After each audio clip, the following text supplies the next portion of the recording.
Mi nombre es Sara Malagón, yo soy estudiante del MFA de Escritura Creativa en NYU, soy estudiante de Quirme. Gracias a Irene y a Charlotte por estar aquí, es un gusto enorme, gracias al King también por el espacio.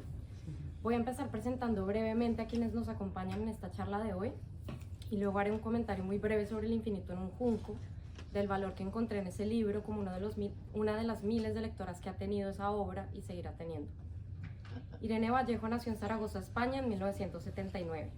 Estudió filología clásica y se doctoró en las universidades de Zaragoza y Florencia.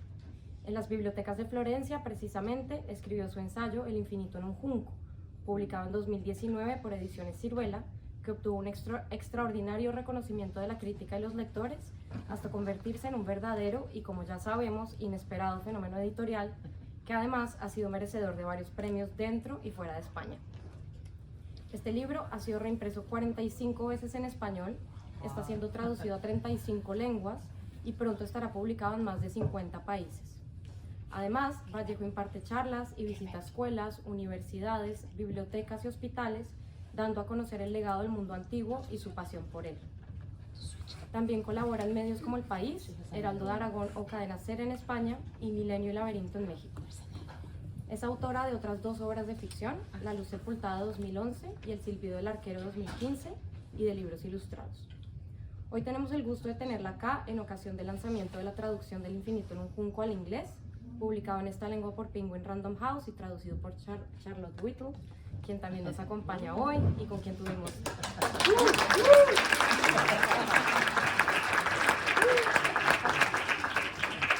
con quien tuvimos la alegría de contar también en estos días en otro evento en NYU organizado por los estudiantes. Y por otra parte, las tenemos a ambas aquí gracias a la invitación de nuestro muy querido Kirmen Uribe, profesor de la maestría en escritura en NYU, de la que yo hago parte. Uribe fue ganador del Premio Nacional de Literatura de España en 2009 por su primera novela, Bilbao, Nueva York, Bilbao, y es autor de otras 3 novelas tituladas Lo que mueve el mundo, La hora de despertarnos juntos y su muy reciente La vida anterior de los delfines, publicadas por el sello Six Barral de la editorial Planeta en España. La primera vez que oí hablar del infinito en un junco pensé que se trataba de un libro de poemas. Esto porque me parece hay mucha poesía en ese título. Me recordó incluso a un poema de Idea Vilariño que tiene esa palabra. Luego enseguida hice conciencia del alboroto que había producido el libro, que estaba en boca de todo el mundo y cuyo título completo es El infinito en un junco, : la invención de los libros en el mundo antiguo. Fue entonces que salí del error. Y sin embargo, al comenzar a leerlo, me di cuenta de que no estaba tan lejos de esa primera impresión, pues Irene Vallejo logra con mucha belleza y mucha gracia, aún en quienes amamos la lectura, despertar un interés por el decurso de ese objeto maravilloso que es el libro, en la historia antigua y medieval. Vallejo nos cuenta acerca de los distintos soportes en los que están fabricados o escritos los libros.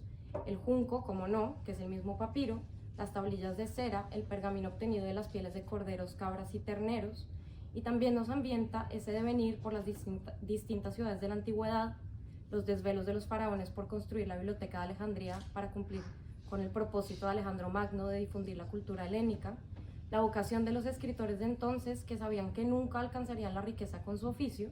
Vallejo incluso nos recuerda el humor de Marcial cuando él decía, mis páginas solo gustan gratis, y el interés de autores como Cicerón en aumentar su fama y su influencia, publicando sus discursos y sus ensayos.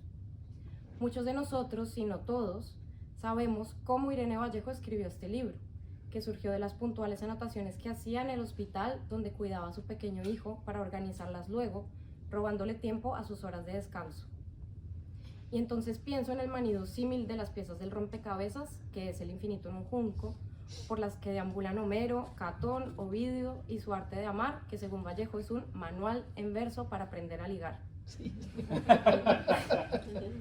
Esas piezas de rompecabezas dan cuenta del origen del vocablo canon y de las bibliotecas públicas en Roma, nutridas con el saqueo de las victorias militares, y cuyo interior debía contar con 2 secciones de idénticas dimensiones para obras en griego y obras en latín, aunque una estuviese llena a rebosar y la otra acusadoramente vacía, dice Vallejo, creando siempre en este libro la sensación de que hubiésemos estado ahí presenciando la historia. Termino para demostrar que sí se trata al menos de un libro muy poético, con la siguiente cita sobre la maravilla que es el hecho de que hoy podamos leer a algunos de los autores de la antigüedad.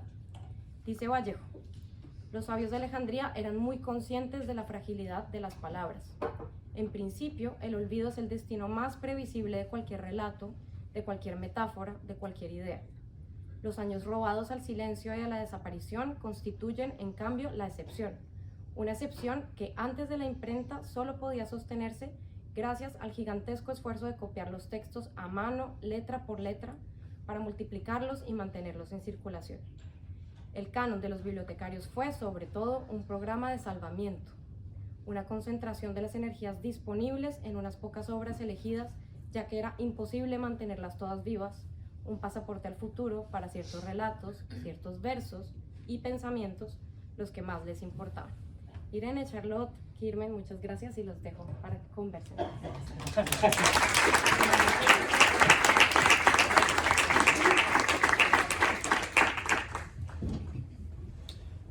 Gracias, Sara. No va. ¿No? Sí va. Sí va. El que no va soy yo, ¿no? Pues gracias, Sara. Ha sido una presentación increíble, muy bonita, muy bonita. Ella es muy buena escritora y se nota, ¿no? En este breve fragmento, pero tan precioso que ha escrito, como todas las semanas en clase. Bueno, gracias al King Juan Carlos por acogernos, gracias al MFI de Escritura Creativa en Español por organizar este evento, gracias Mariela Dreyfus por creer en esto desde hace ya meses y darnos cobijo, ¿no? Para presentar el libro de Irene aquí en Nueva York, el infinito en el junco, y su traducción al inglés realizada por Charlotte Whittle. I think everybody understands English here, no? No, Spanish, I mean. So everybody is like bilingual, no? Because this event it was thought to be in English at the first time, but then we thought that maybe it could be nice to organize an event in Spanish, because we are at the King Juan Carlos and we are part of the creative writing in Spanish MFA. So thank you, Irene, for being so nice with us. And yes, she will have another. No, you will have another English. Event in English next Sunday. Sunday at the Center for Fiction in Brooklyn. It's an amazing place. So yeah. So you are invited to go there. Yeah. Entonces, vamos a empezar y bueno, traje un objeto así como especial. ¿Lo sabes? Bueno, ¿qué es esto? Esta es una mano. Es una mano, bueno, es una reproducción de una mano de bronce que fue descubierta como hace un año en Navarra. En Navarra, muy cerquita de Zaragoza, donde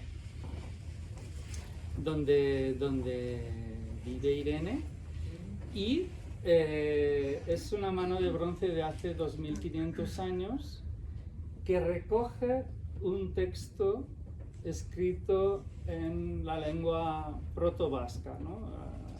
Lo que era el antepasado del euskera. La gente se emocionó muchísimo, descubrieron que era un texto antiquísimo en vasco, o en el antecedente de lo que era el vasco, y además se dieron cuenta, bueno, está escrita en un alfabeto parecido al íbero, no es exactamente el alfabeto íbero, sería el alfabeto vascón, pero los lingüistas estaban emocionados porque decían, ¡wow! Nos entendemos el texto. Pero se dieron cuenta que se entendía solamente la primera palabra, ¿no? la primera palabra es sorioneku, que quiere decir afortunado, ¿no? Afortunado. Es como una salutación a la gente que viene de fuera, a los visitantes, ¿no? Afortunado el que venga a esta casa, ¿no? Pero la distancia de esos 2500 años ha hecho que la lengua sea ahora muy diferente y aún están tratando de descifrar qué quiere decir este texto más allá del sorioneco o afortunado. ¿Por qué he traído este texto? Bueno, pues porque sabía que le gustaría a Irene y porque yo soy vasco y aparte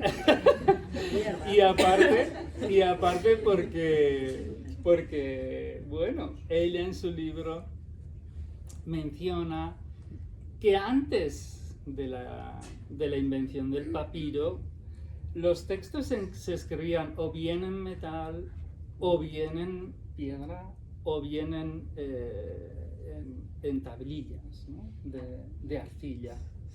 Entonces el papiro fue el gran descubrimiento que de repente hizo que la sociedad pasase de ser eminentemente oral a una sociedad más escrita, ¿no? Entonces, bueno, de eso y muchas más cosas trata El infinito en un junco, Papyrus, traducido al inglés. Y bueno, es un libro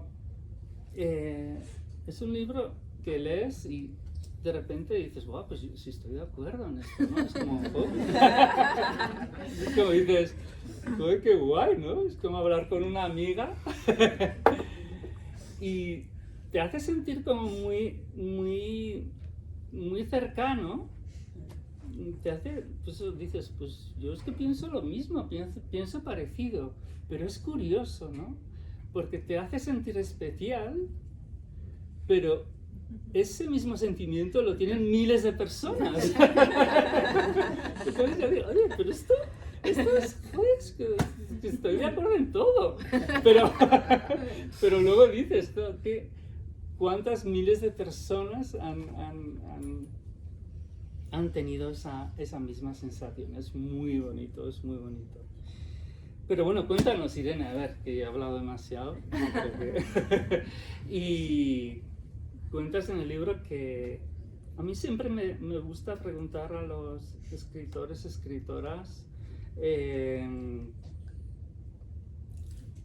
¿cuál es la idea principal, ¿no? ¿Qué es lo que te impulsa a escribir este libro, ¿no? ¿Por qué? ¿Por qué este libro? ¿Y cuándo decides ponerte a escribirlo? Bueno, muchísimas gracias. ¿Se escucha bien hasta el fondo de la sala?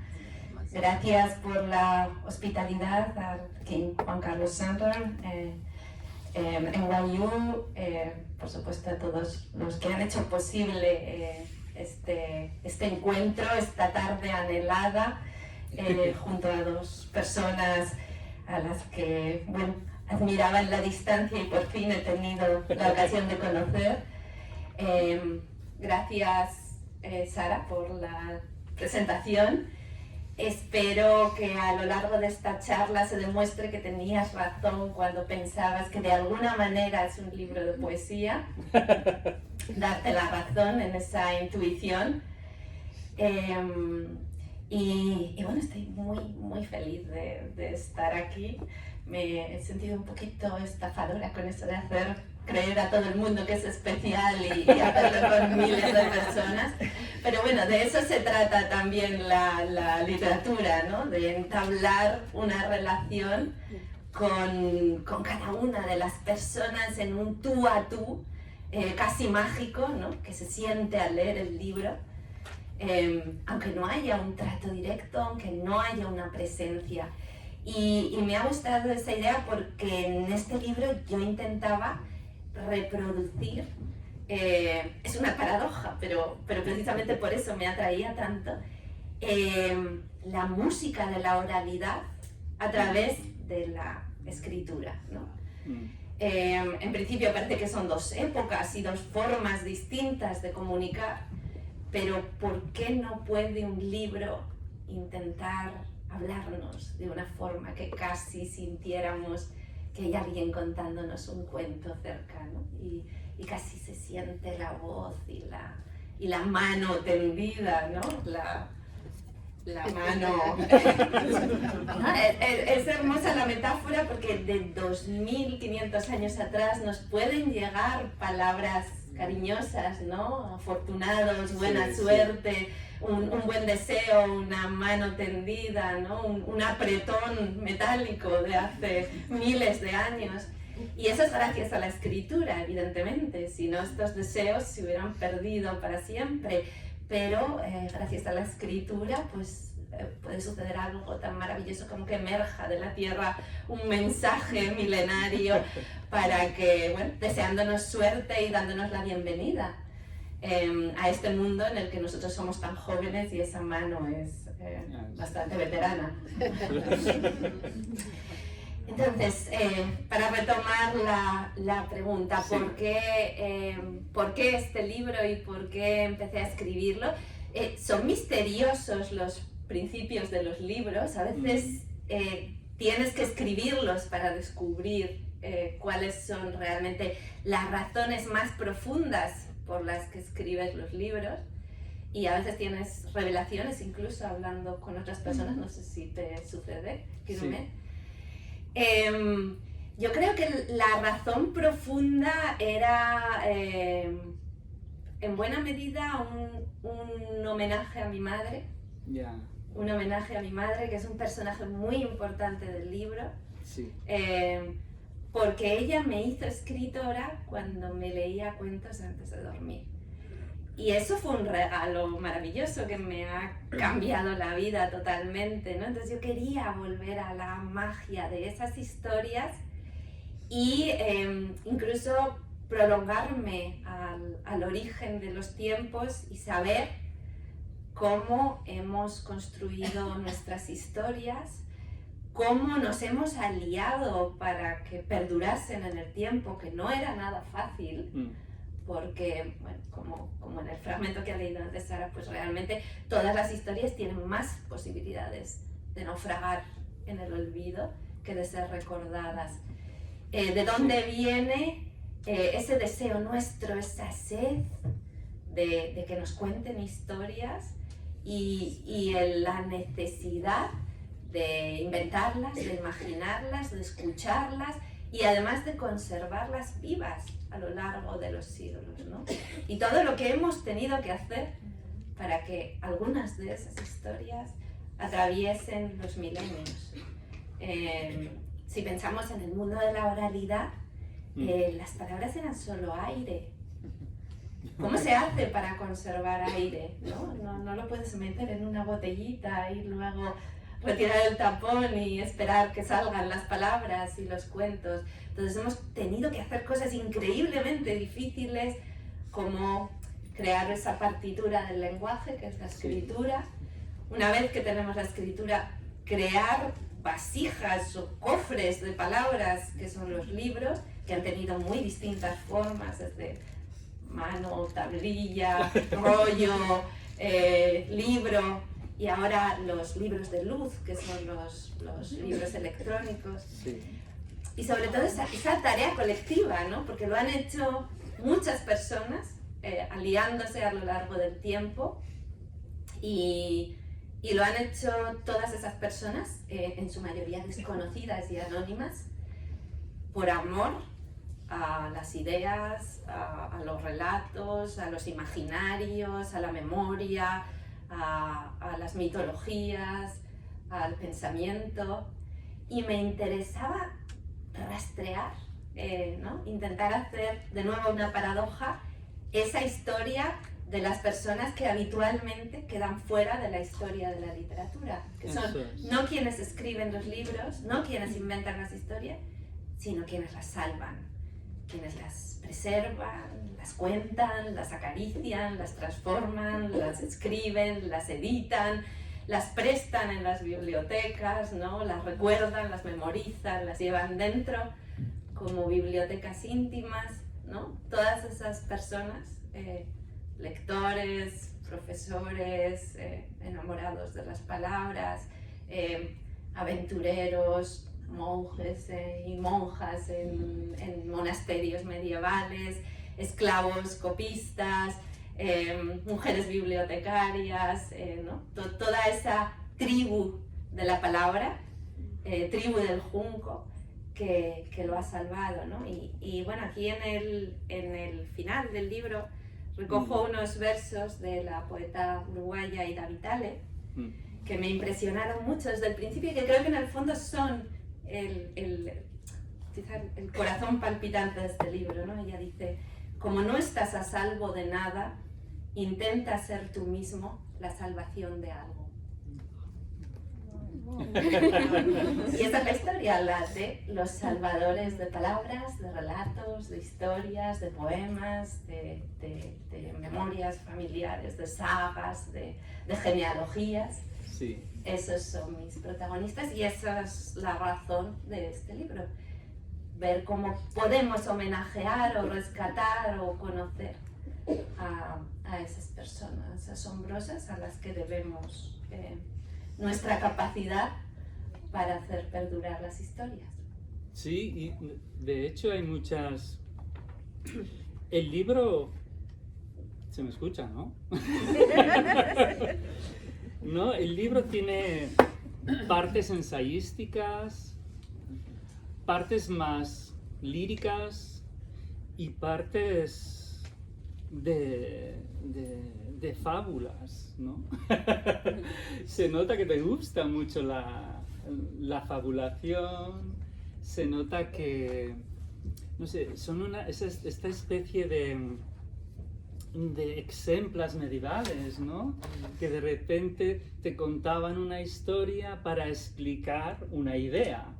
Y eso, no, esa sensación que tiene el lector o la lectora al acercarse al libro es como muy agradable, muy bonita. Creo que, no sé, Borges, Bioy Casares están aquí, ¿no? Esa manera de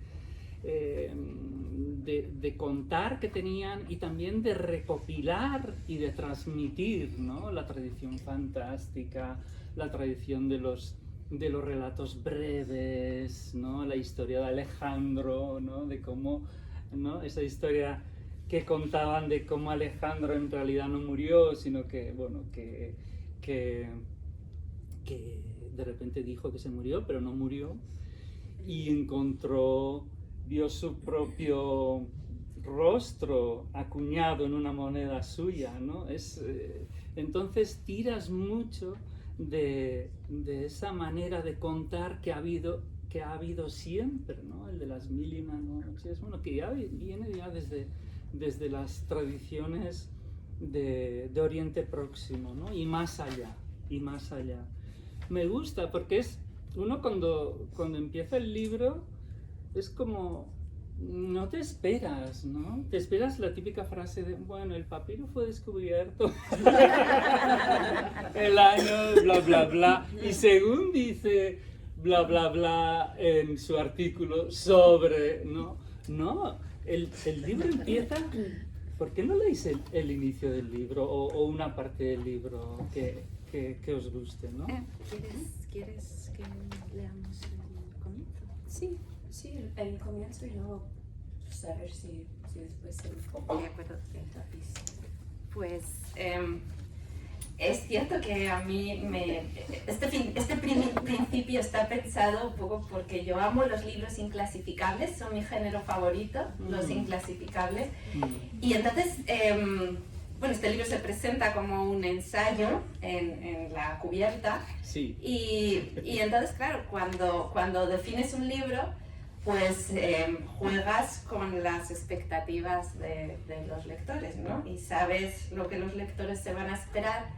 Y entonces puedes hacer todo lo contrario y ponerles la cabeza del revés, nada más empezar, que es lo que yo intentaba aquí. Misteriosos grupos de hombres a caballo recorren los caminos de Grecia. Los campesinos los observan con desconfianza desde sus tierras o desde las puertas de sus cabañas. La experiencia les ha enseñado que solo viaja la gente peligrosa, soldados, mercenarios y traficantes de esclavos. Arrugan la frente y gruñen hasta que los ven hundirse otra vez en el horizonte. No les gustan los forasteros armados. Los jinetes cabalgan sin fijarse en los aldeanos. Durante meses han escalado montañas, han franqueado desfiladeros, han cruzado valles, han vadeado ríos, han navegado de isla en isla. Sus músculos y su resistencia se han endurecido desde que les encargaron esta extraña misión. Para cumplir su tarea deben aventurarse por los violentos territorios de un mundo en guerra casi constante. Son cazadores en busca de presas de un tipo muy especial. Presas silenciosas, astutas, que no dejan rastro ni huella.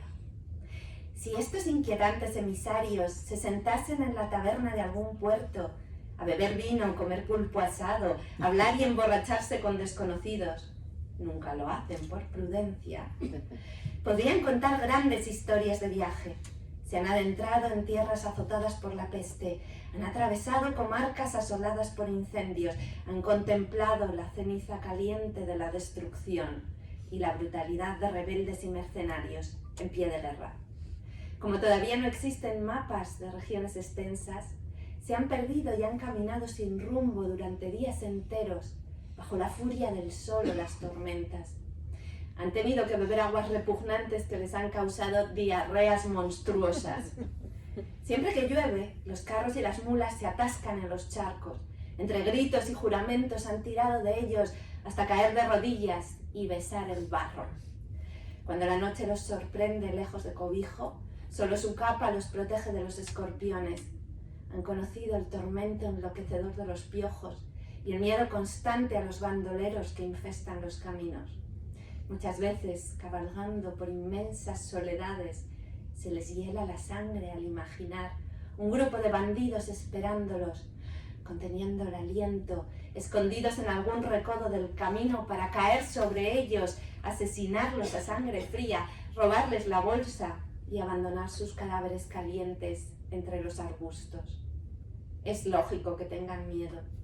El rey de Egipto les ha confiado grandes sumas de dinero antes de enviarlos a cumplir sus órdenes a la otra orilla del mar. En aquel tiempo, solo unas décadas después de la muerte de Alejandro, viajar llevando una gran fortuna era muy arriesgado, casi suicida. Y aunque los puñales de los ladrones, las enfermedades contagiosas y los naufragios amenazan con hacer fracasar una misión tan cara, el faraón insiste en enviar a sus agentes desde el país del Nilo, cruzando fronteras y grandes distancias en todas las direcciones. Desea apasionadamente, con impaciencia y dolorosa sed de posesión, esas presas que sus cazadores secretos rastrean para él, haciendo frente a peligros ignotos.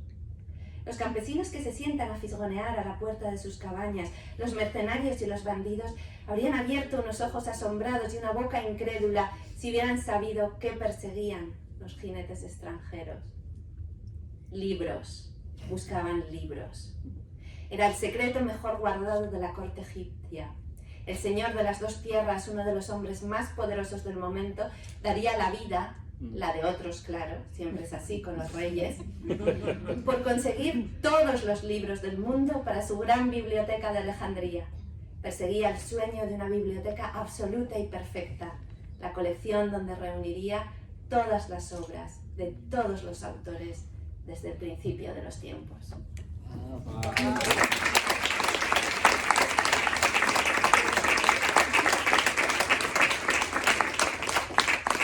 Charlotte, ¿cómo suena en inglés? Bueno, ustedes dirán. Mysterious bands of men on horseback travel the roads of Greece. The country folk watch them with suspicion from their plots of land or the doors to their huts. They know from experience that only those who represent danger travel: soldiers, mercenaries, and slave traders. They frown and grumble until the men disappear over the horizon. Country folk do not look kindly upon armed strangers. The horsemen ride on, paying the villagers no heed. For months they have climbed mountains, traversed ravines, crossed valleys, forded rivers, and sailed from island to island. Their muscles have hardened and their endurance increased since they were sent on this peculiar mission. To achieve their task, they must venture into violent realms in a world that is almost continually at war. These are hunters in search of a special kind of prey, prey that is silent, cunning, and vanishes without a trace. If these menacing envoys were to sit down in a tavern in some port or other, to drink wine, eat seared octopus, talk, and make merry with strangers, something they never do, out of caution, they could tell great tales of their travels. They have entered lands racked with plague. They have crossed regions scorched by fire. They have seen the warm ashes of destruction and the brutality of rebels and mercenaries at war. Since maps of extensive territories do not yet exist, they have strayed and wandered directionless for days on end, beneath the fury of sun and storms. They've been forced to drink foul waters that have caused them horrendous diarrhea. Whenever it rains, their carts and mules get stuck in the morass. They have pulled amid cries and curses until they collapse to their knees, their faces pressed to the earth. When night falls on them, far from shelter, only their capes shield them from scorpions. They've known the maddening torment of lice and the constant threat of the bandits roaming the roads. Often as they ride through vast, desolate terrain, they shudder to imagine these outlaws lying in wait, holding their breath, lurking at a bend in the road, ready to fall upon them, murder them in cold blood, plunder their bags, and leave their warm corpses among the bushes.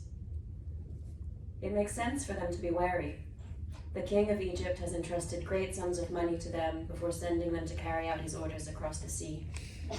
In those times, only a few decades after the death of Alexander, it was highly dangerous, almost suicidal, to travel with a large fortune. And though thieves' daggers, contagious diseases, and shipwrecks threaten to cause such an expensive mission to fail, the pharaoh insists on sending his agents out from the country of the Nile, crossing borders and traversing great distances in all directions. The king thirsts after his prey with impatient desire, while his secret hunters scour the earth, facing unknown perils. The country folk who spied from their doorways, or the mercenaries and bandits, would have widened their eyes and dropped their jaws in amazement had they known what the foreign horsemen pursued. Books. They were searching for books. It was the best kept secret of the Egyptian court. The lord of the two lands, one of the most powerful men of his time, would sacrifice lives, the lives of others, of course, that's always the way with kings, to obtain all the books in the world for his great library in Alexandria. He was chasing the dream of an absolute, perfect library, a collection that would gather together every single work by every single author since the beginning of time. Ooh. Wow.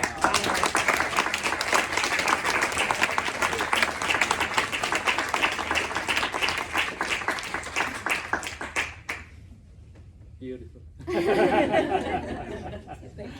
Pero uno no se espera empezar un ensayo así. No se espera empezar un ensayo así, ¿no? Ese es el juego, precisamente, ¿no? Es un libro que nunca es lo que creo que el lector espera que sea. Y por eso para mí era un experimento, ¿no? Yo cuando daba clases me di cuenta de que mis estudiantes, pues lo que mejor recordaban de todas las explicaciones eran siempre las historias, ¿no? Aquello que conecta con una aventura, con una persona, ¿no? Que tiene rostro, que habla de vicisitudes, de búsquedas, de viajes, de emigraciones, de sucesos, de sufrimientos, de miedos, de pasiones. En definitiva, ese tipo de cosas que nosotros consideramos las anécdotas, ¿no? Y que no son la parte principal de una clase o de una asignatura, sino solo un poco no, las historias, los chistes que utilizamos para relajar un poco el ambiente después de todo el cuerpo teórico, ¿no? Entonces yo dije, bueno, es que la humanidad ha transmitido el conocimiento durante siglos y siglos, milenios y milenios, y toda la larga etapa de la oralidad de la que apenas sabemos nada, a través de historias, a través de fábulas, a través de poemas épicos, a través de poesías, a través de relatos familiares, porque al principio la historia casi no se distingue de las sagas familiares, ¿no? Y de las genealogías. Y pensé, ¿y si tenían razón nuestros antepasados? ¿Y si dentro del envoltorio de una historia el conocimiento nos toca más adentro y queda más grabado en nuestra memoria? Si estamos jugando a favor del recuerdo cuando contamos historias, entonces el reto del Infinito en un junco es contar todo lo que yo había investigado sobre la historia de los libros y de la lectura en forma de historias, o sea, darle la vuelta. Aquí lo que me importa son los cuentos, esos cuentos que normalmente pues son ¿no? la propina que damos en una clase, convertirlo en el elemento principal, en el ingrediente fuerte de la historia. Voy a ser capaz de contar todo lo que yo he investigado en términos académicos como un cuento de cuentos, como las 1001 noches de los libros, y ese fue el desafío, ¿no? el buscar realmente transmitir conocimiento, pero a través de la vieja fórmula de los cuentos. Entonces darle al ensayo una forma profundamente narrativa sin traicionar su vocación de transmitir saber y descubrimientos y hallazgos científicos. Entonces, bueno, yo creo que eso tiene mucho que ver también, Kirmen, con tu universo, ¿no? Esa mezcla de los recuerdos familiares, de las mitologías, de los personajes históricos y todos formando como una trenza. De hecho, aquí en Bilbao, Nueva York, Bilbao, tú dices que las historias son las que recogen los matices de la realidad. Sí. Y los matices son lo más importante en la vida, ¿no? Tú también has escrito siempre sobre la fuerza de las historias, que muchas veces es lo único que sabemos de nuestro pasado, ¿no? Historias un poco deshilachadas o tapices un poco descoloridos de las historias de nuestros bisabuelos, de esos antecesores misteriosos que están en el pasado familiar y que son nuestro vínculo, nuestra cadena, ¿no? El eslabón que nos une al pasado. Y es lo que tú haces en tus novelas y de alguna manera yo estaba intentando hacer también en El Infinito en un junco desde el género del ensayo. No, muy bien. Pero además acercas, bueno, el libro es sobre todo el mundo antiguo, pero está sobre todo es Grecia, ¿no? Egipto, Grecia y luego al final Roma. Y nos acercas ese mundo, pero también lo conectas, y eso me gusta mucho, con el mundo actual. Sí. Y también con tus propias lecturas. Porque esto es muy bonito, porque es cuando lee un libro, enseguida su mente empieza a realizar conexiones con su propia experiencia, no solamente vital, sino también lectora. Entonces es muy bonito en este libro cómo se establecen estas conexiones con tus propias lecturas, ¿no? Primero, y también con tus vivencias vitales. Y eso le da otra dimensión al libro, que a mí me ha gustado mucho. Puedes hablar de... Bueno, en el libro se habla de cine, ¿no? Se habla de Wim Wenders, se habla de Cazarón Ruiseñor, se habla de... No sé, hay muchas películas, Ciudadano Kane. También aparece la música, también aparecen tus propias lecturas, ¿no? Está ahí, lecturas de todo tipo y de todas las tradiciones. Y también aparece Google o aparece Internet, aparecen cosas de muy nuestra época, ¿no?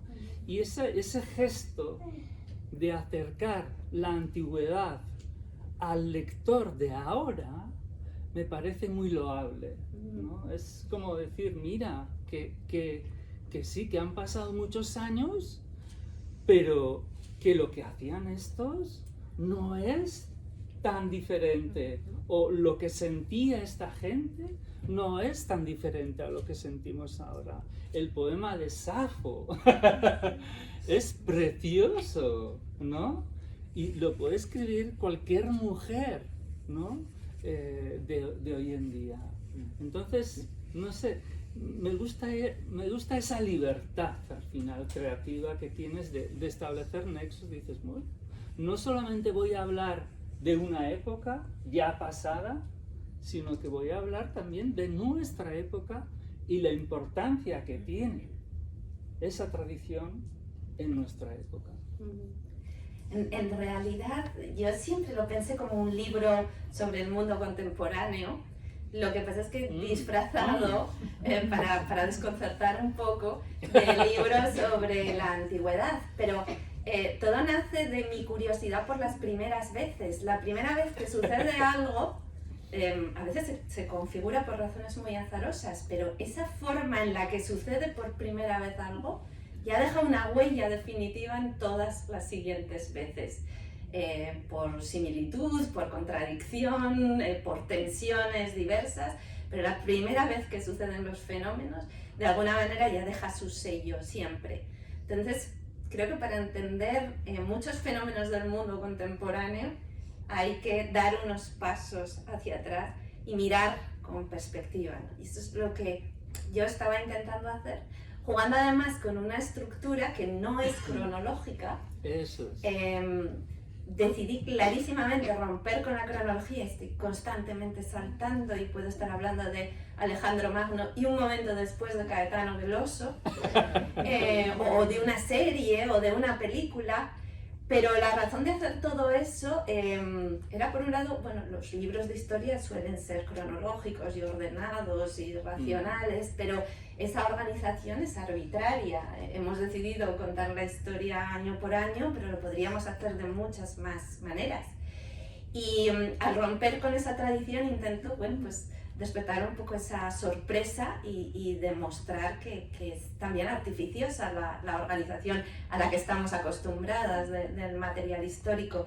Y luego porque creo que en nuestro momento, ¿no? Con la explosión tecnológica, ya no pensamos en secuencia, pensamos por nexos temáticos, Sí, ¿no? Por sí. conexiones. Sí. Y entonces yo intentaba traer a este lenguaje, a este ensayo, un poco la forma en la que estamos pensando, ¿no? Y transformar la forma de narrar historia para la mente de nuestro tiempo y para, ¿no? De una forma muchísimo más contemporánea. Entonces, para mí esos nexos eran muy importantes porque a veces un fenómeno que nos parece totalmente del siglo XXI resulta que tiene su antepasado, ¿no? en la antigüedad. Pues el fenómeno fan, ¿no? El fan más antiguo de la historia era un gaditano que viajó desde la actual Cádiz hasta Roma para ver a su ídolo, que era un historiador, Tito Livio, ¿no?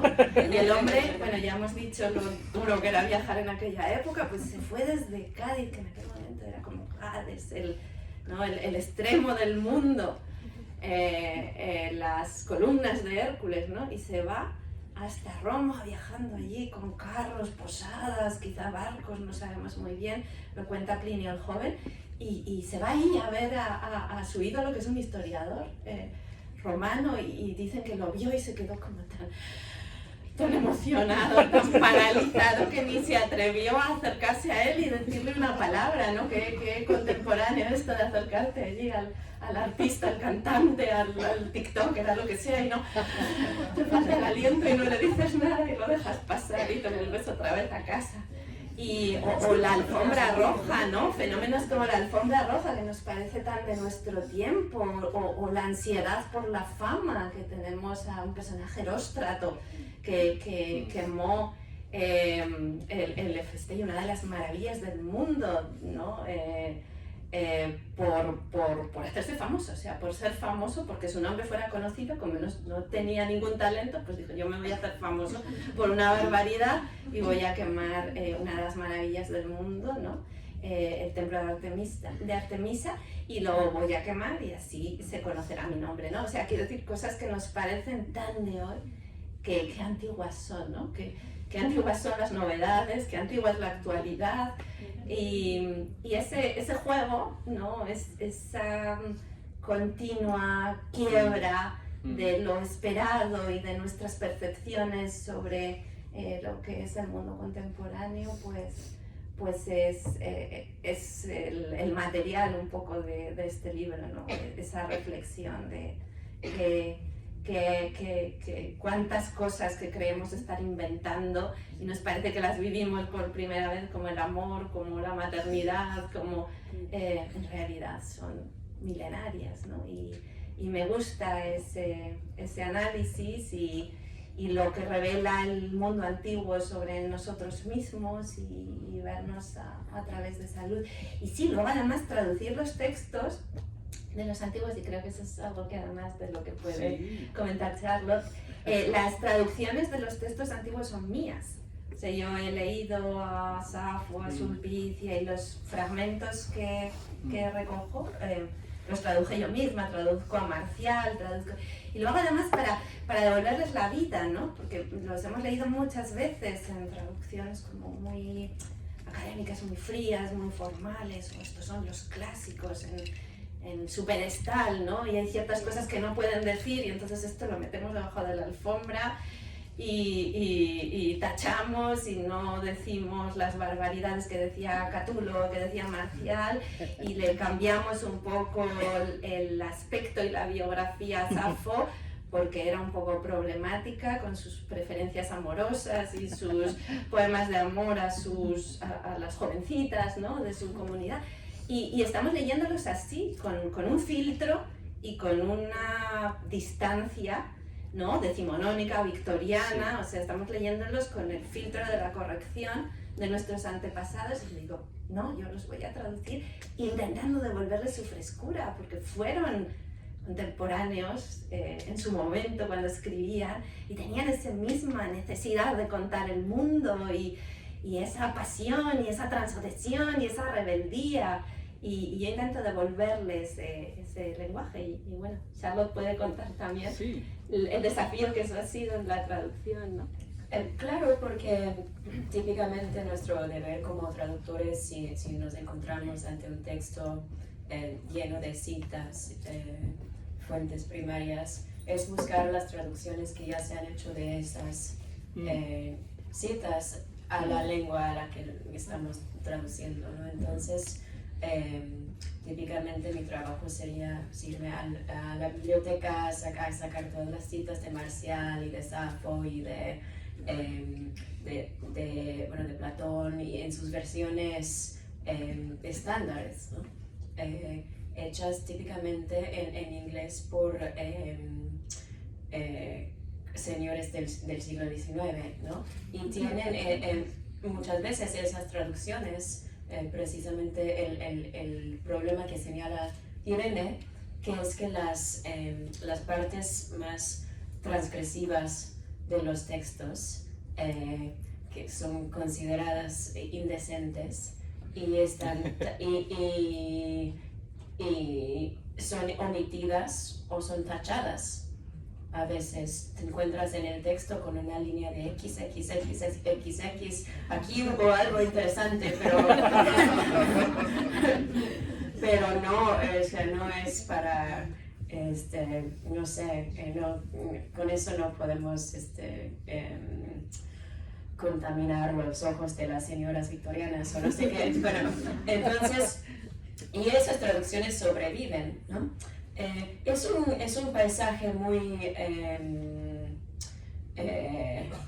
variado, ¿no? Porque también tenemos traducciones nuevas, ¿no? Hay todo un resurgimiento de retraducciones de los clásicos, por ejemplo la Odisea de Emily Wilson, que ha sido súper bien recibida, bueno, también las versiones de Safo que hizo Anne Carson, Sí. y son una maravilla, pero era un problema tener en algunos casos traducciones muy recientes y frescas y maravillosas, y en otros casos traducciones más rígidas. Entonces, cuando lo hablamos, pues decidimos que haríamos como una traducción doble y que yo traduciría las traducciones de Irene. Y que fue todo un experimento, pero yo creo que el resultado fue mucho mejor porque pues, precisamente la idea de Papyrus es mostrarnos lo frescos y lo dinámicos y lo que son esos textos y la cercanía que pueden tener con nuestra experiencia. Entonces, luego tratar de demostrar eso a través de esas traducciones antiguas habría desentonado mucho, y entonces optamos por la versión más libre, ¿no? Irene me liberó para traducir. Sí. No, fue un debate interesante que además han tenido otros traductores en otros países, ir a buscar traducciones y luego encontrar que chirriaban con el texto, ¿no? Esto lo que realmente demuestra es que cada generación tiene que volver a traducir todo lo anterior, no le bastan las traducciones del 19 o del 18, porque hay muchas decisiones implícitas en una traducción. Y hay una mirada del traductor, antes decías, ¿no? La traducción de la Odisea de una mujer, ¿no? Y eso también aporta una mirada, ¿no? Una determinada elección léxica en ciertos momentos, censuras o autocensuras u osadías, ¿no? Y luego el lenguaje tiene que ser el lenguaje del lector, no podemos estar siendo fieles a una traducción del siglo XIX, porque no es la versión original. Y es muy paradójico ser fieles a alguien que, ¿no? a una época que precisamente se permitió modificar o alterar los textos. Entonces fue una batalla bonita para demostrar y justificar que esas traducciones que yo había hecho eran parte de la obra literaria y por tanto se tenían que traducir, retraducir, porque una traducción es un ejercicio literario. Quien traduce es un autor, es un creador. Yo estoy convencidísima y por tanto pues forma parte del corpus de la obra y no se puede intercalar una traducción de hace 150 años o 200, porque eso altera decisivamente el tono y la intención del texto. Entonces fue también reivindicar la traducción como obra artística y darle el rango de algo que se puede luego traducir a partir de la traducción, ¿no? Algo que parece poco ortodoxo, pero en este caso tenía su sentido. No, totalmente, totalmente. Sí, es que lees los textos y los notas muy cercanos. Autores como Arquíloco, ¿no? Cuando dice, bueno, estoy harta de la guerra, voy a tirar aquí mi escudo y paso de todo, es un soldado, ¿no? No sé, o la nueva traducción de Emily Wilson, ya que la has mencionado, empieza la Odisea con... Es una frase, no sé cómo es exactamente en inglés, como it's like, let's talk about a complicated man, es algo así, o let's speak about a complicated man. O sea, ya nos dice, hablemos de una persona complicada. O sea, sí, Ulises era complicado. Entonces, pero eso no aparecía en las traducciones anteriores. O se han hecho traducciones del Génesis realizadas por gente laica, ¿no? Sí. Entonces ya la visión es completamente diferente. Pero bueno, yo creo que el tiempo vuela. Yo te quería preguntar por miles de personajes que aparecen aquí. Me gusta mucho cuando tú apareces también en el libro y y aparece tu madre, tu padre, tu profesora de griego, ¿no? No sé, de repente hace a la narradora, que es tan, no sé, tan, digamos, erudita, la hace mucho más humana, ¿no? Y además hay partes duras sobre ti misma también que te desnudas, ¿no? Entonces también es uno de los grandes hallazgos del libro. Eso me ha gustado mucho, no solamente hablar de los demás o hablar de tus lecturas, sino hablar también de ti misma y de cómo los libros han sido tus amigos, ¿no? Sobre todo en épocas difíciles de tu vida. Recuperas muchas mujeres que han estado borradas de la historia de la literatura. Ese es un gesto también muy bonito. Es un libro con muchos detalles. Por ejemplo, ¿cómo se leía un papiro? ¿Lo puedes contar? Los rituales de lectura han cambiado mucho a lo largo del tiempo. Nosotros pensamos que siempre se ha leído de la misma manera, pensamos que los libros siempre han sido como los hemos conocido, pero hay toda una evolución, una transformación, ¿no? Está la cuestión de la lectura silenciosa y la lectura en voz alta, que inesperadamente descubrimos en las fuentes antiguas que durante mucho tiempo, después de la invención de la escritura y la existencia de los libros, se siguió leyendo en voz alta para uno mismo o para los demás. Lógicamente para los demás, porque seguía habiendo muchas personas analfabetas. Para uno mismo, porque todavía sentían que los libros tenían voces, ¿no? Y que entonces había que leerlos en voz alta. Y en ese momento, bueno, es curioso porque repasando textos que hablan de la lectura, ¿no? Del acto de leer en la antigüedad, te encuentras con que hablan de una posesión, ¿no? Es la voz del autor, de quien escribió un poema, un texto, se apodera de quien lee, se apodera en la garganta de quien lee, ¿no? O sea, entra dentro de tu cuerpo, una persona ya muerta, entra dentro de tu cuerpo, se apodera de tu cuerpo vivo, ¿no? Esto parece la invasión de los ladrones de cuerpos. Se apodera de tu cuerpo, ¿no? Es una posesión diabólica y habla por tu garganta, por tus cuerdas vocales. Esto es lo que sucedía, ¿no? Y entonces utilizan unas metáforas muy curiosas. Parece que no era del todo decente esto, por eso lo hacían los esclavos, leían en voz alta para sus amos, porque esto de dejarte poseer no era muy decente.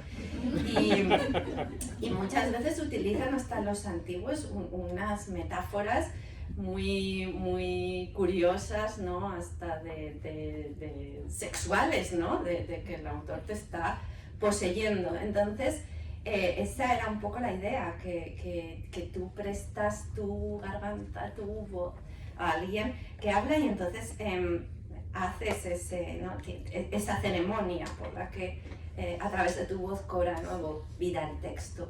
Y eso fue durante mucho tiempo así, hasta el punto pues, que hay un conocido texto de San Agustín, de las Confesiones, en el que él cuenta cómo su maestro, el obispo San Ambrosio, pues lo ve leyendo en voz baja, en silencio, y se queda tan asombrado, ¿no? Porque es algo que no era habitual, y entonces, como no está acostumbrado, lo mira con asombro, que es una cosa maravillosa. Nosotros nos acostumbramos a las cosas y ya no sabemos asombrarnos ante ellas, pero San Agustín no lo había visto nunca, y entonces se da cuenta de que una persona leyendo en silencio es alguien que está en otro mundo, que está en otra dimensión. Tú lo tienes físicamente cerca, pero no sabes dónde está su mente, no sabes dónde está su corazón, no sabes qué está sintiendo. Y le parece muy extraño y desasosegante, ¿no? Y lo escribe como con sorpresa. O sea que quiere decir que aunque hay evidentemente documentación anterior de lectura en silencio, pero todavía resultaba llamativo. Entonces hay toda una evolución. Las bibliotecas de la antigüedad nos las tenemos que imaginar llenas de susurros, no en silencio, sino gente leyendo. Todavía algunas personas, abuelos, y los hemos oído leer, ¿no? Siseando así como con susurritos. Eso debía ser el ambiente de la Biblioteca de Alejandría y otras grandes bibliotecas de la antigüedad, hasta que, bueno, históricamente se va imponiendo el silencio, que también es una forma de conquistar la intimidad, ¿no? Y leer sin vigilancia, sin tutela, sin compartir el texto. Y luego, pues claro, el manejo del libro cuando era un rollo, es curioso lo de la palabra rollo, ¿no? Porque tiene muchas connotaciones. Ahora decimos que es un rollo, un libro que es una pesadez, pero antes todos los libros eran rollos. Y realmente era un rollo manejarlos auténticamente, porque se necesitaban las dos manos, entonces era como ir rebobinando, o sea, con una mano estirabas el libro y con la otra ibas enrollando lo que ya habías leído, entonces ibas enrollando en dos sentidos distintos, ¿no? Tenía aquello su ritmo y su flow, ¿no? Pero había que hacerlo así, no tenías ninguna mano libre para anotar, ¿no? Entonces las citas en la antigüedad son siempre totalmente de memoria, porque la gente no tenía, no podía escribir con ninguna mano, había que cerrar aquello, dejarlo de lado, y entonces las citas son como muy aproximativas, no son las palabras exactas del texto, sino es lo que más o menos les había quedado en la cabeza. Y claro, después de acabar un libro había que rebobinarlo otra vez para que se pudiera volver a leer desde el principio, entonces era una cosa complicada, además de que los textos eran como grandes tiras, que era muy fácil que se rompieran y se fragmentasen los libros. Por eso estos objetos son tan increíblemente perfectos. El lomo de los libros parece una tontería, pero es un grandísimo avance histórico, porque los rollos no podías identificar claramente qué contenía cada rollo. Tenían una especie de etiquetas, pero que se rompían constantemente, porque colgaban de un hilo.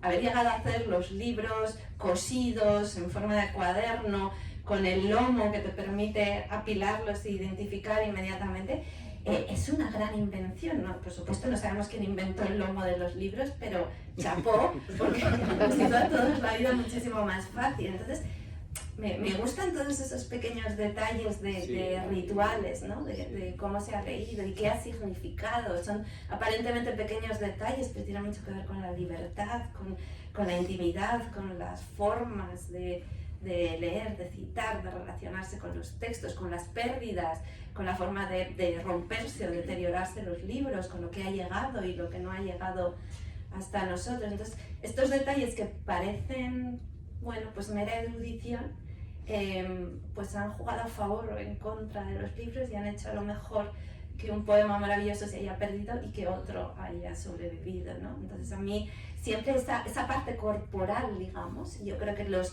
libros son el cuerpo de las palabras, decíamos antes, las palabras son aire, pero se hacen materia en los libros. Pues a mí siempre me interesan mucho los cuerpos en la literatura, y esto es la carnalidad de la palabra, ¿no? Y tú, con los libros de papel nos relacionamos de una manera sensual, volviendo a las metáforas de los antiguos, ¿no? Esto tiene sonidos, se acaricia, hay un tacto del papel que tiene un gramaje, un olor. Entonces, todos estos detalles definen un tipo de experiencia que es distinta. Los libros crujen, susurran de distintas maneras según el material con el que estén hechos, ¿no? No es lo mismo esta mano que este libro. Y bueno, y luego realmente en los siglos donde había tan pocos libros, la época de los manuscritos, pues el hecho de que estuvieran escritos en un material que durase más o menos, lo significaba todo, ¿no? Y cuántos, me gusta imaginarme en cuántos lugares ardió o se mojó y se perdió para siempre el último ejemplar de una obra que ya nunca podremos leer. y dependió de un animal que se lo comió, como también cuento un episodio de un erudito coleccionista de libros que se encuentra en una posada que están utilizando un manuscrito valiosísimo en el váter, ¿no? para limpiar, ¿no? Tienen aquí como las hojas y entonces va a limpiarse y se queda asombrado viendo que es un manuscrito valiosísimo que alguien ha cortado y ha puesto ahí para ese uso, ¿no? Y se lleva las manos a la cabeza. Bueno, ¿de cuántas maneras han naufragado, se han destruido y se han perdido los libros? Bueno, hay muchas cosas que podrías contar, muchísimos detalles. El nombre de Platón, que es un mote, ¿no? Es un apodo, sí. Eso Es un apodo de gimnasio, además. O sea, Platón significa el de los hombros anchos. O sea, él Un se ve chicharrón. que estaba contento además de ser filósofo, yo no. Y entonces no se conformaba con, o sea, pasó a la historia por su apodo de Cachas. Yo Platón, el Cachas, el filósofo Cachas. Y nadie se acuerda de su nombre. Sí, que era Aristócles, pero no, nadie lo conoce por ese nombre, sino por... Se ve que también tenía sus complejos o sus, ¿no? En la época y decía, bueno, serán esmirriados los demás filósofos, pero yo aquí en el gimnasio doy lo máximo, ¿no? No, es que me gusta acercarme a los clásicos así, ¿no? También Sí. como con humor, con cercanía, con frescura, bajarlos del pedestal en los que lo hemos colocado Sí, tanto sí. tiempo. No eran perfectos, eran muy humanos y es muchísimo más divertida su faceta humana, ¿no? Sus debilidades, sus contradicciones, su sentido del humor corrosivo, sus rebeldías, sus búsquedas, sus fracasos, sus pasiones, sus miedos, sus celos y sus equivocaciones. Y esa parte me gusta mucho. Creo que a mí me enseñaron a los clásicos en mi universidad como grandes modelos de virtudes y me interesaba mucho menos eso. Y me gusta investigar además lo que se callaban, lo que ocultaban, dónde estaban las mujeres en la antigüedad y cómo creaban o no creaban y en qué condiciones, ¿no? Y cómo se ha configurado el canon, dejándolas de lado, incluso a una mujer como Geduana, esa sacerdotisa acadia, que es la primera persona que firma un texto en la historia de la literatura con su propio nombre, y ni siquiera ella ha sido suficiente para pasar a los registros históricos. Entonces, bueno, pues sus prejuicios, también su racismo, su esclavismo, su misoginia, todo eso yo lo he querido plasmar aquí también, precisamente para intentar acercarme a sus claroscuros, a su barbarie también, que resuena con la nuestra, ¿no? Y hay cuántos de esos prejuicios y racismo sigue siendo todavía hoy un problema en nuestras sociedades que no hemos sido capaces de resolver, ¿no? Y las mujeres, ¿no? Que todavía seguimos teniendo más dificultades para el uso de la palabra, ¿no? Y somos más atacadas en las redes y más cuestionadas y sobre todo en el género del ensayo todavía hay muchas menos voces de mujeres porque el terreno de las ideas todavía es eminentemente masculino. Entonces, bueno, que reconocer esas cuestiones dolorosas en el pasado es el camino para diagnosticarlas también en nuestro presente, ¿no? Si te acostumbras a mirar hacia otro lado, como en las traducciones victorianas, pues también eres más ciego a los ángulos oscuros del momento presente. Vamos a abrir un poco, ¿no? Gracias. ¿No? ¿Alguna al público? Sí, sí. Uy, madre mía. Alguien va a pasar el micrófono para que se grabe Sí. la Ah, pregunta, sí, lo ¿sí? paso. Ya. Astrid. Después yo también quiero preguntar. Hola Irene,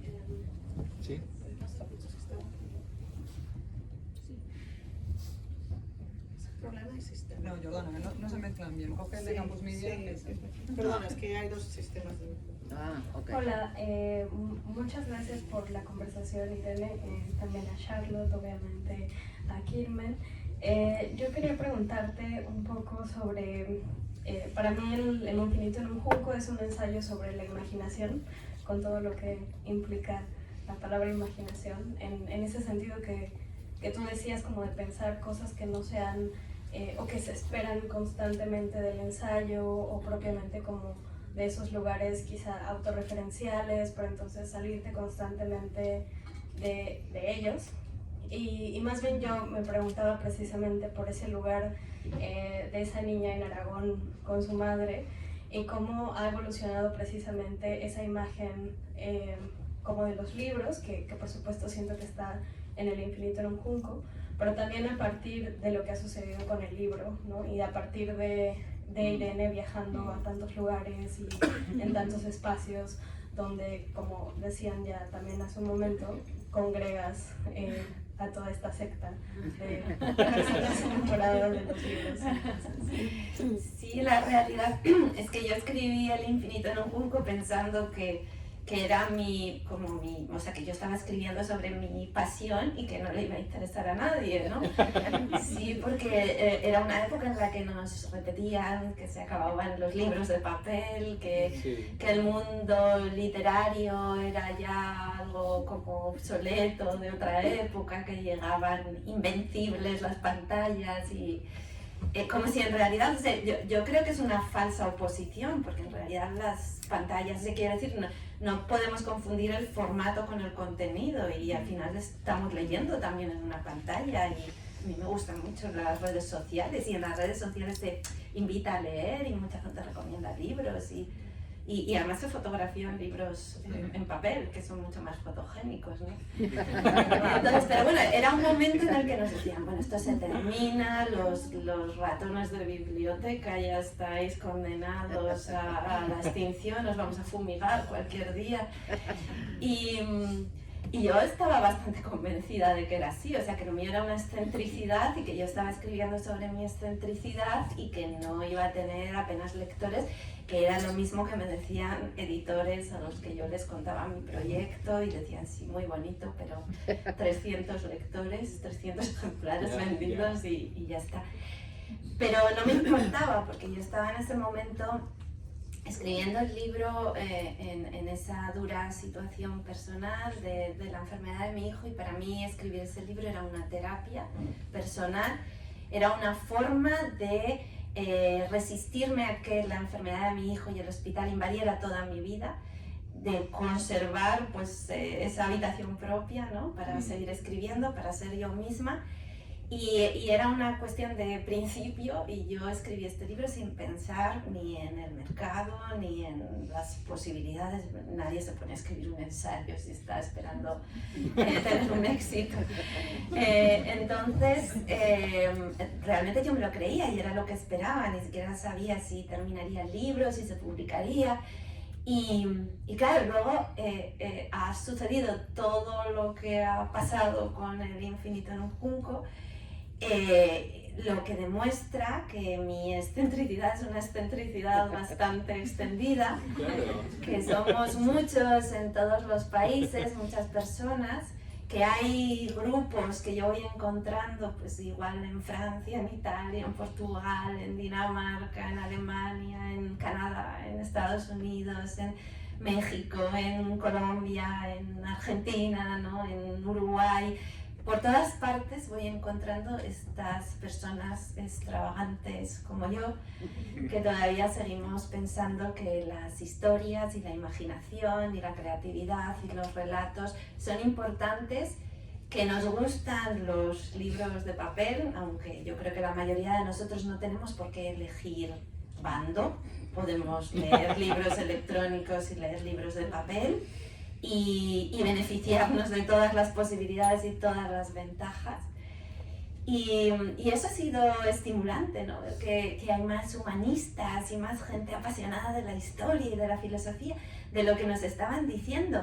Y eso tiene su importancia constatarlo, ¿no? Porque cuando alguien se piensa o se imagina en minoría, entra en unas dinámicas que realmente pueden llegar a hacer que sea minoritario, ¿no? Y los que forman parte de un grupo que se convence de estar creciendo, pues ponen en marcha otras dinámicas que hacen crecer.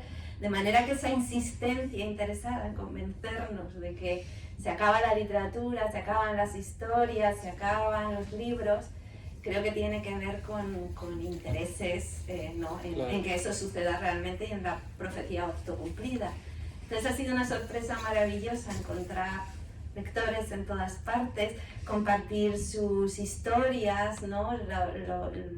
Comprobar cómo un relato nos une, ¿no? Al final de El infinito en un junco yo digo que somos los únicos animales que contamos historias, que viajamos para llevarlas de un lugar a otro, ¿no? Nuestras historias, y que una vez que compartimos historias dejamos de ser extraños. Y eso se ha hecho realidad ante mis ojos, porque muchísimos desconocidos en ferias, en firmas, han venido y me han contado sus historias y me han dicho, como una pareja me dijo, nos hemos enamorado leyendo este libro, los dos, y vinieron con los dos libros para que se los firmase.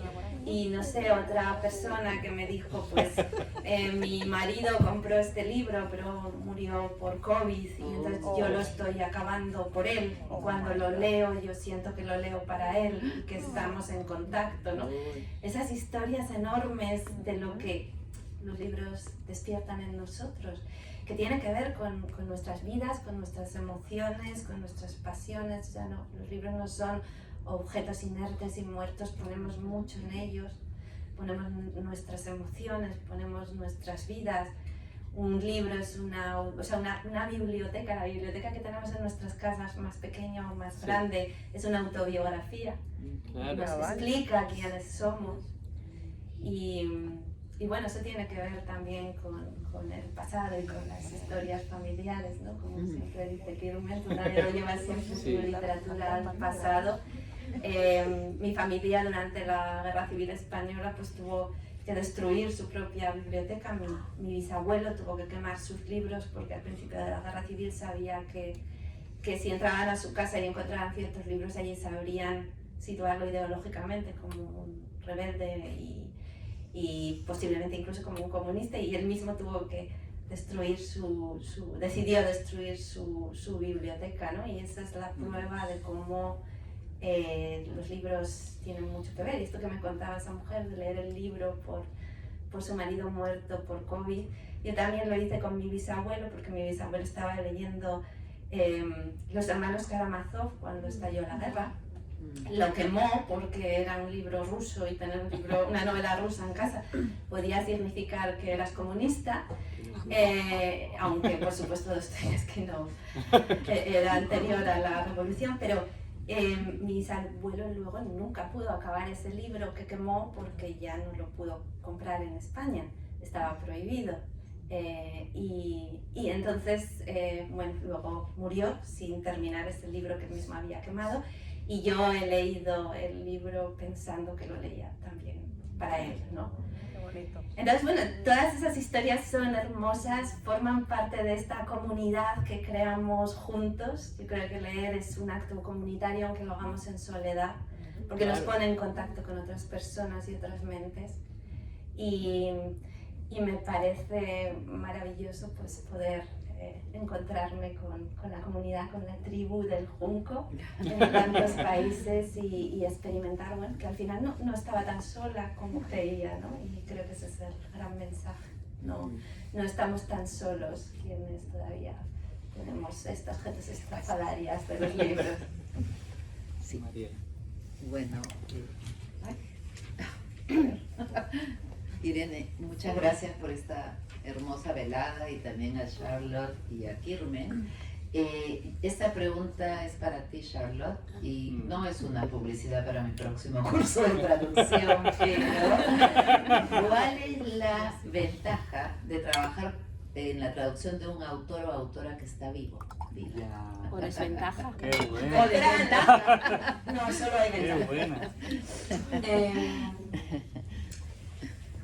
Bueno, el primer libro, la primera novela que traduje, una novela de 1950 de Nora Large, una novela experimental, hermosa, misteriosa, extraña. Y hay una escena en esa novela en la que las tres mujeres misteriosas que viven en la casa de enfrente de donde vive la narradora la invitan y tienen una conversación sobre el espiritismo, ¿no? Y esos intentos de contactarse con los muertos, con los del más allá, mediante los golpes en la mesa, ¿no? Los golpes sobre la mesa. Y yo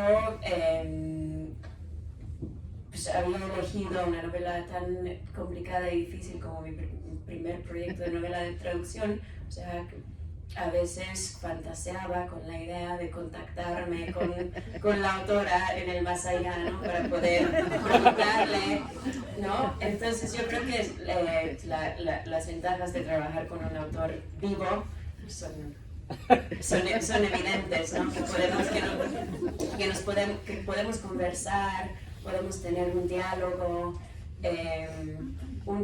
que creo que bueno, sí, muchas veces es sobre los detalles, los pequeños nudos que encuentro en el texto original,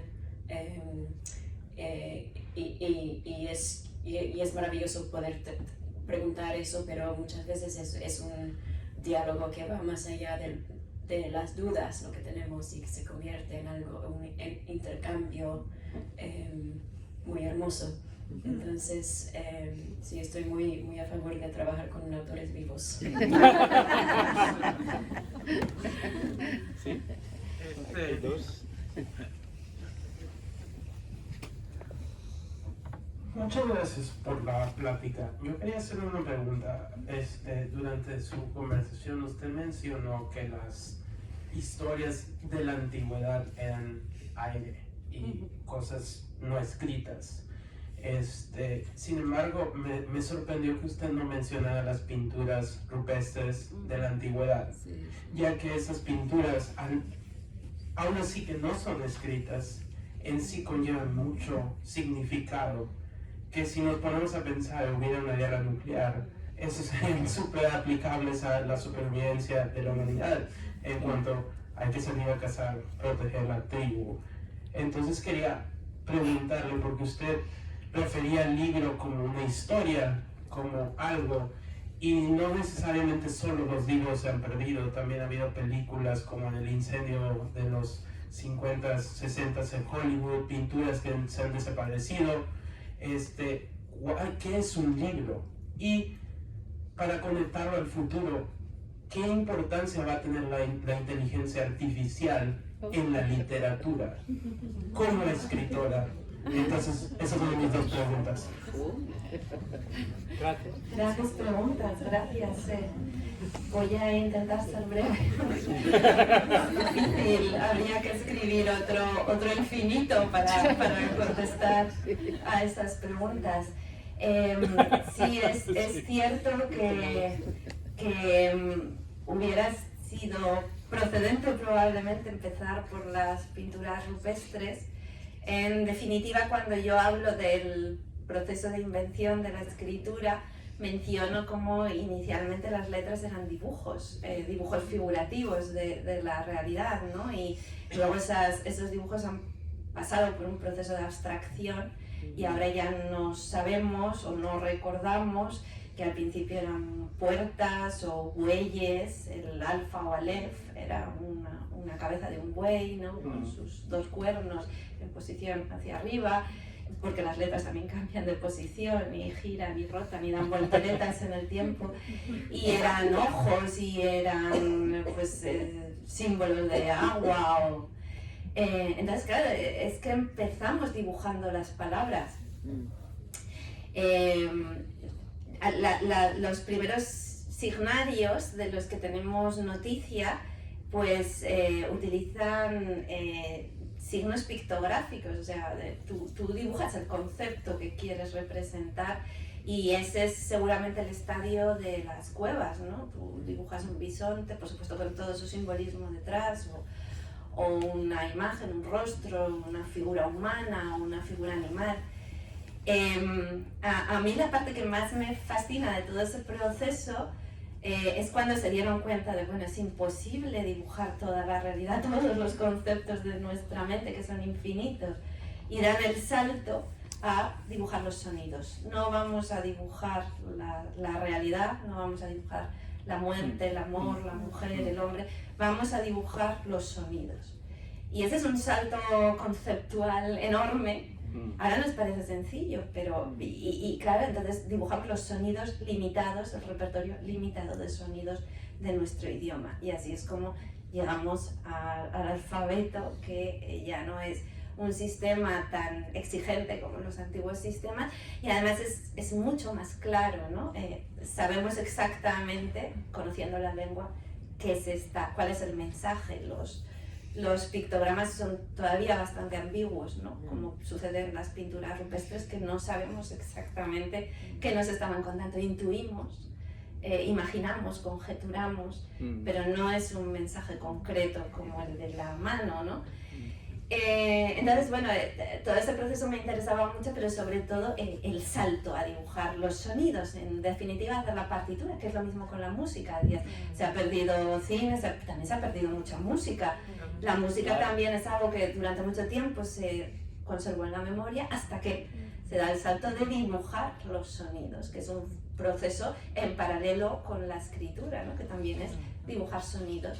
Y en el momento en que existe una notación, ya se puede guardar memoria de la música de nuestro pasado, ¿no? Y ya empieza la conversación entre tradiciones, innovaciones, vueltas al pasado. Y entonces, bueno, sí, realmente es una apreciación interesante. Debería haber empezado en efecto con alguna mención a las pinturas rupestres, pero es que los libros, si no, se te van de las manos si quieres atraparlo todo.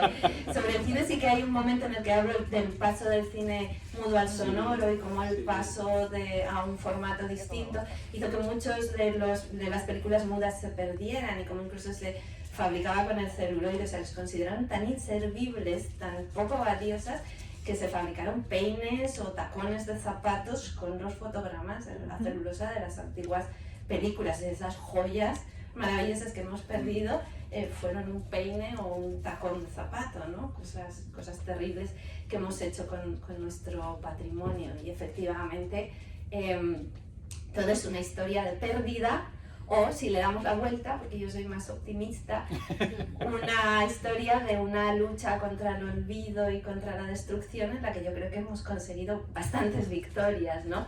Lo normal es la destrucción, lo asombroso es la conservación. Respecto a la inteligencia artificial, bueno, gran tema que tampoco es mi especialidad. Lo que yo puedo decir desde mi perspectiva es que en general, cuando hay procesos de innovación tecnológica, que ha habido a lo largo de la historia del libro y de la transmisión y de la comunicación muchos momentos, en general siempre se reciben con mucha suspicacia y preocupación. Sucede con la escritura, y Platón dice que la escritura va a acabar con la memoria. Claro, porque dice, bueno, dejaremos de tener los relatos dentro de nosotros mismos, en nuestra memoria, en nuestro cuerpo, la sabiduría, y los colocaremos en los libros, que son como memorias externas, ¿no? Al final eran los USB de la época.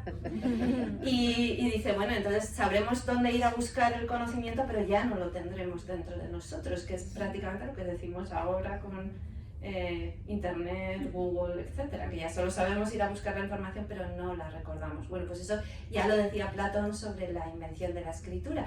Es cierto que se aflojó la tensión y probablemente la gente se adiestraba menos a recordar, pero no hay que ser ciegos a las enormes posibilidades que abrió la escritura, ¿no? De progreso, de transmisión de conocimiento, de conservación. Con la imprenta vuelve a suceder lo mismo. Otra vez hay muchas voces que dicen que es un invento diabólico, que con la imprenta se van a publicar infinidad de cosas y cómo vamos a saber distinguir lo valioso de lo que no, cuando todo ¿no? es el miedo a la difusión y a la democratización del libro, que entonces estaba controlado férreamente por las instituciones culturales, y de nuevo volvemos a oír que es el fin de la cultura, es el fin de una época, aquí termina todo, el apocalipsis. Y ahora con la inteligencia artificial está un poco sucediendo lo mismo. Indudablemente traerá cambios y transformaciones, pero yo creo que es equivocado pensar que llegan para sustituir a los escritores o a los traductores. No, yo creo que se van a convertir en herramientas que utilizaremos para trabajar. O sea, trabajaremos con la inteligencia artificial. No seremos sustituidos por la inteligencia artificial. Quiero pensar, porque es lo que ha pasado en todas las ocasiones anteriores en las que nos hemos echado las manos a la cabeza, ¿no? Yo creo que tenemos que empezar a explorar un poco con curiosidad y también con sentido lúdico cómo trabajar con esas máquinas, ¿no? ¿Qué nos pueden ofrecer a nosotros como creadores? Porque por lo menos por ahora, y a falta de desarrollos posteriores, lo que hacen es ofrecernos acceso instantáneo a una enorme cantidad de información, pero no pueden hacer nada que no se haya hecho antes. Entonces el salto a una creación nueva es algo que la inteligencia artificial todavía no está en condiciones de hacer. Y ahí es donde creo que nosotros tenemos que realmente poner el acento en aquello que estamos descubriendo que es lo más humano, que es pues crear nuevos marcos de comprensión, transformar la percepción de la realidad, jugar, como yo decía antes, con las expectativas, trastocar lo que cualquiera esperaría, y cierto tipo de textos cotidianos pues a lo mejor lo resuelve. En el caso concreto de la traducción, yo creo que hay que reivindicar la traducción humana, porque como decía es un trabajo profundamente creativo y no lo puede hacer una máquina, porque hay que entrar en la emoción, en la comprensión, hay que captar lo que no dice un texto, lo que está entre líneas, lo que se oculta, lo que se calla, lo que se revela, no sé si... Sí, exactamente.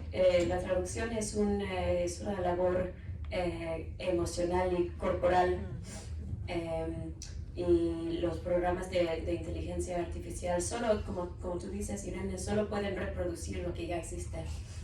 Entonces los matices emocionales, los matices de los textos, las decisiones que hay que tomar como traductor, que están basadas en decisiones, diría, sociales, sociolingüísticas, no las puede tomar un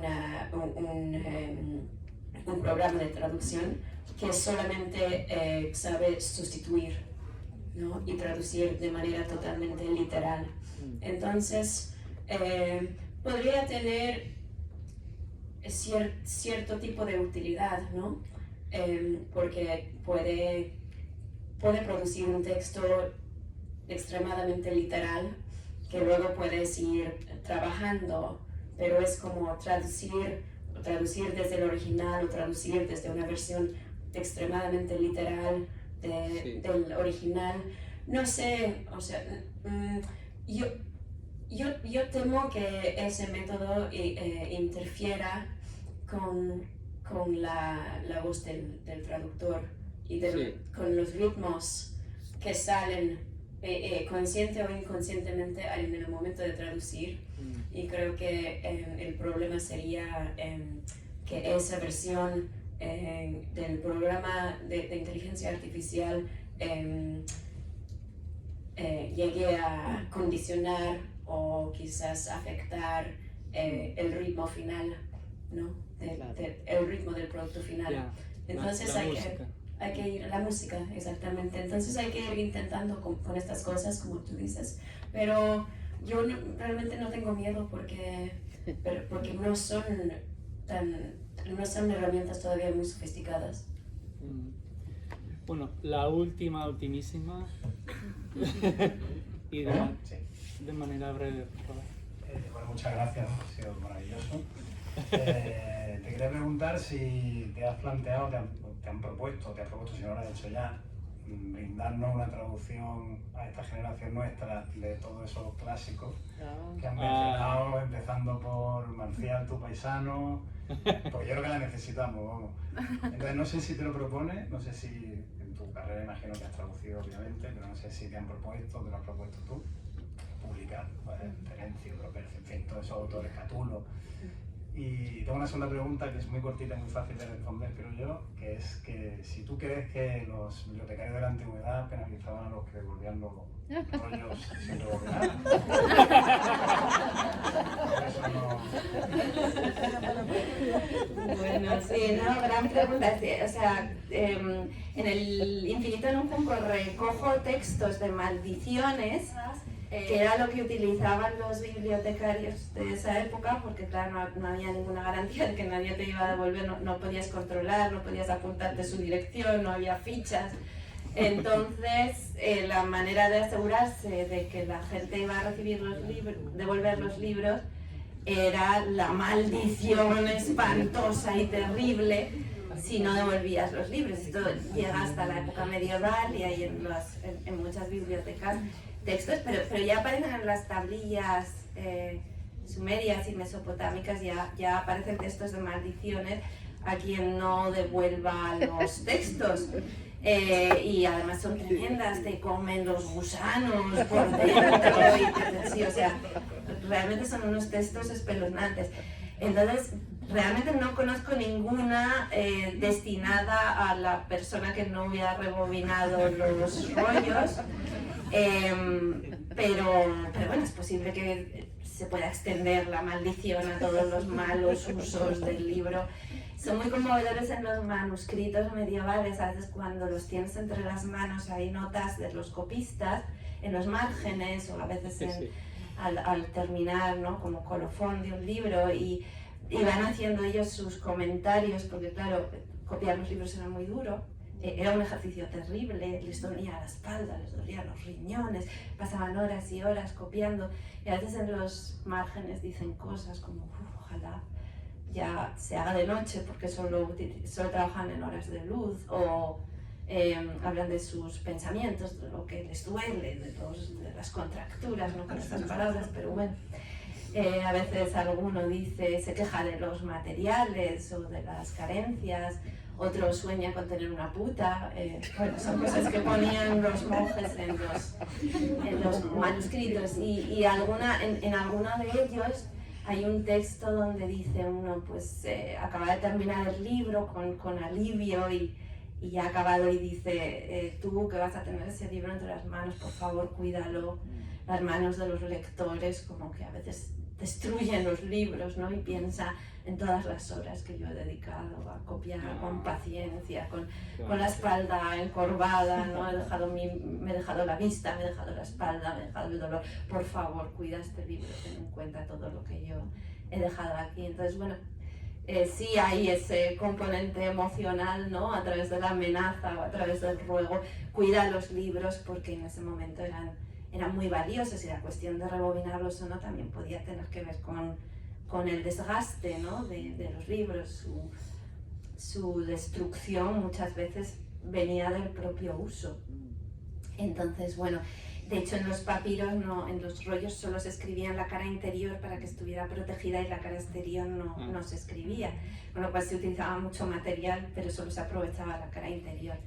Entonces, bueno, todos esos detalles están muy presentes y son conmovedores, ¿no? Porque nos reconocemos en esos rituales, en esa forma de tratar los libros, en esas emociones que despierta. Respecto a la traducción, pues sí es cierto que he traducido textos clásicos en la carrera e incluso para este libro.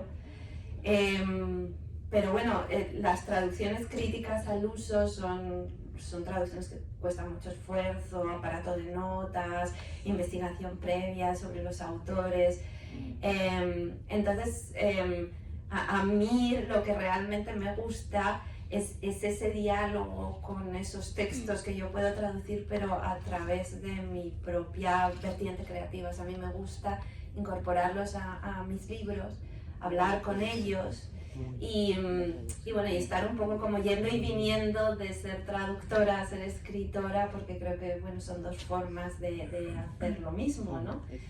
Y entonces esos textos me sirven a mí como punto de partida para escribir, y entonces siento que es otra manera de devolverles la vida, ¿no? Hacerlos que formen parte de obras literarias contemporáneas y mantener vivo ese diálogo que empezó hace tantos siglos y que todavía hoy pues seguimos escuchando esas voces. Entonces, bueno, el trabajo filológico de la traducción, yo tengo mucho respeto, he hablado con muchos, largas conversaciones con muchos de mis traductores, y sé que es un trabajo muy minucioso, delicado, costoso y realmente es muy generoso, ¿no?